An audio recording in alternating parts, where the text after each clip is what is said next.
Şeffaf Mutfak'tan herkese yeniden merhabalar. Bu vişne posalarını ne yapıyorsunuz diye o kadar çok soru geldi ki artık ben de sizi aydınlatmak için şöyle güzel bir video hazırladım. Vişne sularını hazırladık, konsantre vişne sularını hazırladık. İşte bu lezzetleri elde etmek için neler yapacağız? İşte bu videoda bütün ayrıntılarına kadar anlatmaya çalışacağım. Öncelikle yıllık yaptığım vişne konsantre su, yani vişnenin konsantre sularını hazırlıyorum. Ondan bahsetmek istiyorum. Daha önce videosunu yayınlamıştım. İzlemek isterseniz sol üst köşeye tıklayarak videoya gidebilirsiniz. Köyde güzelce böyle vişneleri az su ile kaynatarak güzelce vakumluyorum. Bütün sene boyunca sulandırarak ve istediğim gibi tatlandırarak içiyorum. Bu şekilde çok daha uzun ömürlü oluyor ve en büyük faydası da az yer kaplaması şişelerin. Gelelim vişne posalarına. Görmüş olduğunuz gibi yaklaşık burada 3 kasa, yani 17-20 kilo arası vişneden elde etmiş olduğum vişne posası var. Kaynatıp suyunu süzdükten sonra bu hale geliyor. İyice suyunu süzmeye çalıştım. Kabukları var, çekirdekleri var ve vişnenin kendi özü var. Böyle bir makarna deliklisinden sabırla hepsini geçireceğim. Öncelikle bir ılık hale getirdim. Yani çok soğuk değil ama bir ılık, elimin dayanabileceği kadar ılıklıkta. Şimdi bu makarna süzgecinden bu şekilde geçiriyorum. Elim yardımıyla üzerine bastırıyorum. Alta posası çıkıyor. Üste vişnenin kabuğu ve çekirdeği kalıyor.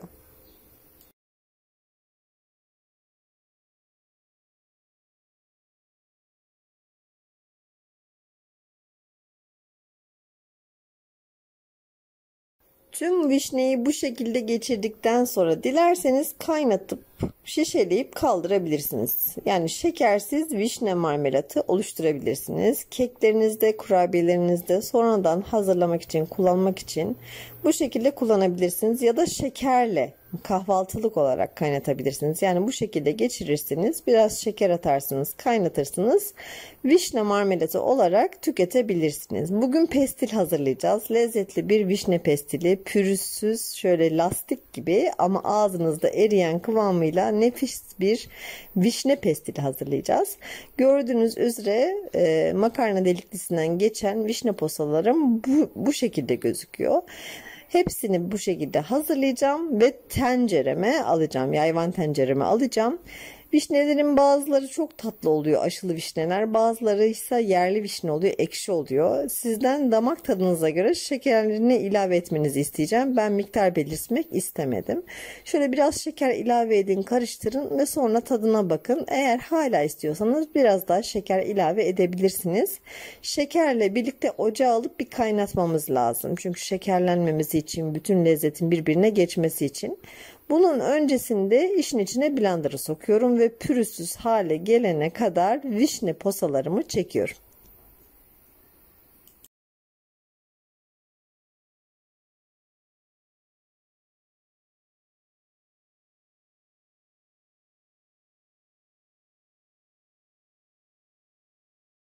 El blenderı ya da smoothie blenderla tabii daha kolay oluyor. Varsa evinizde smoothie blender kullanın. Bu şekilde sabırla gördüğünüz gibi pürüzsüz hale gelene kadar çektim. Kremsi bir hali var. Lezzetli ve kremsi bir hali var.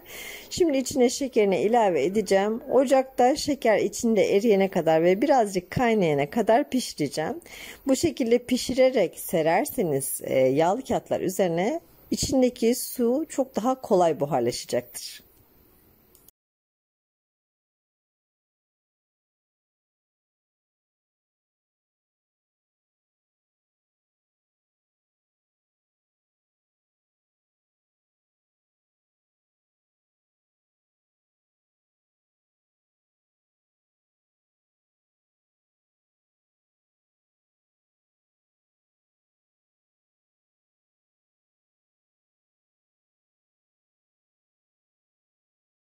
Vişnenin püresini gördüğünüz gibi ocağa aldım. Kenarından hafif hafif kaynamaya başladı. Şeker içinde tamamen eridi. Artık tepsilerime böyle kepçe kepçe dökebilirim.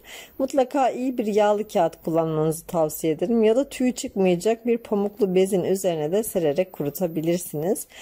Bütün tepsilerinizi kullanabilirsiniz. Ben yuvarlak tepside de dikdörtgen tepside de sererek kuruttum. Her ikisini de nasıl kullandığımı göstermeye çalışacağım. Yağlı kağıdımı öncelikle seriyorum. Üzerine şöyle yaklaşık bu 30'a 40 bir tepsi, bunun içine 500 mililitreden fazla pestil döktüm. Şöyle kalın olacak şekilde dökün. Emin olun o inceldiği zaman, güneşi gördüğü zaman oldukça inceleyecektir.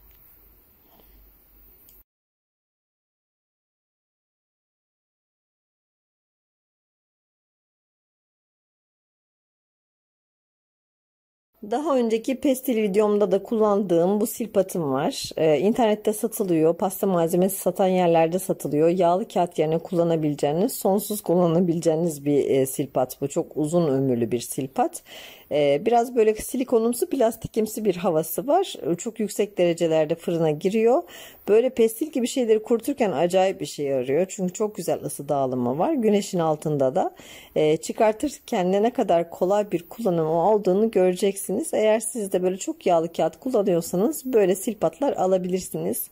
İlk gün koydum güneşe, akşamüstüydü. Ertesi günü akşamüstü topladım. Bir günde kurudu Temmuz sıcağında. Elbette ki odada daha uzun sürede kurur. Varsa mutlaka bir böyle rüzgarlı bir ortam olabilir. Cam açabilirsiniz eğer hani balkonunuz yoksa ve kurutamıyorsanız. Evin içinde de yine sıcak bir odada pencere açıkken 2-3 günde kuruyabilir. Daha ince dökersiniz, o zaman daha çabuk kurur tabi. Şimdi bu ilk günkü hali, ikinci günkü halini göstermek istiyorum sizler için. Bu da ikinci günkü hali. Artık tamamen suyu çekilmişti. Akşama kadar son bir böyle bir elastiki olmasını sağladım. Daha sonra akşamda toplayarak başladım sarmaya.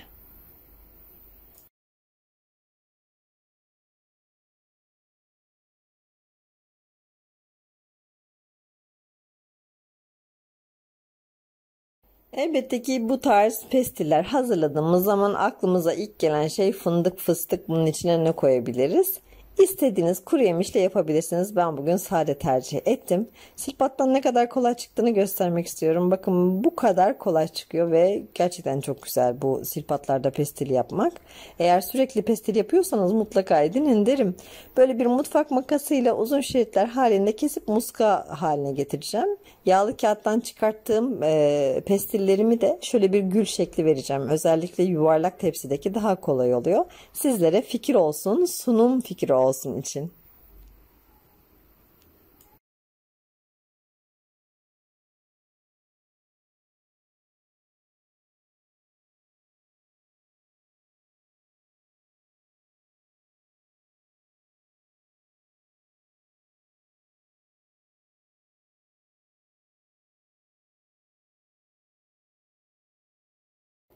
Yuvarlak tepside yaptığım pestilimi şöyle katlıyorum ve daha sonra makasla başlıyorum şöyle iki parmak eninde kesmeye. İki parmak eninde kestiğiniz zaman böyle bir kıvrımı oluşacak. O kıvrımdan faydalanarak etrafında dolaştırarak çok güzel bir gül şekli oluşturacağız.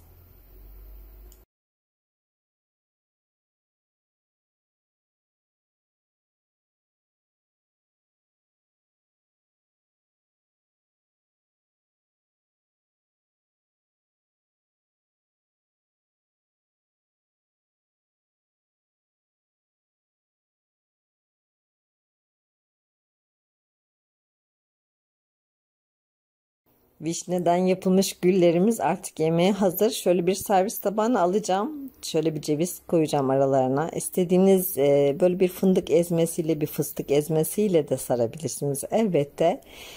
Tabakta çok güzel durduğu gibi ağızda da büyümüyor. İşte çekele çekele koparmaya çalış, böyle bir şey yok. Göstereceğim şimdi. Dişimin izi çıkacak. Görüldüğü gibi hiç sert değil. Ağzınıza alıyorsunuz, yumuşacık. Ağzınızı ısırdığınız zaman dişlerinizin izi çıkacak. Pestilin kıvamı burada bence.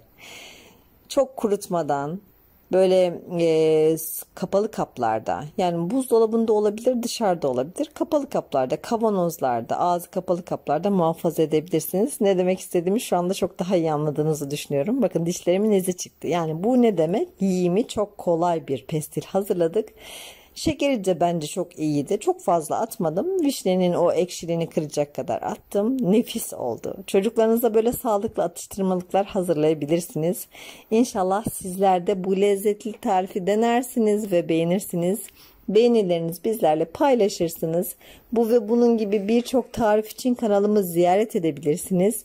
Videolarımızı beğenmeyi, paylaşmayı, yorum yapmayı ihmal etmeyin. Yeni tariflerde görüşmek üzere. Hoşça kalın, afiyetle kalın.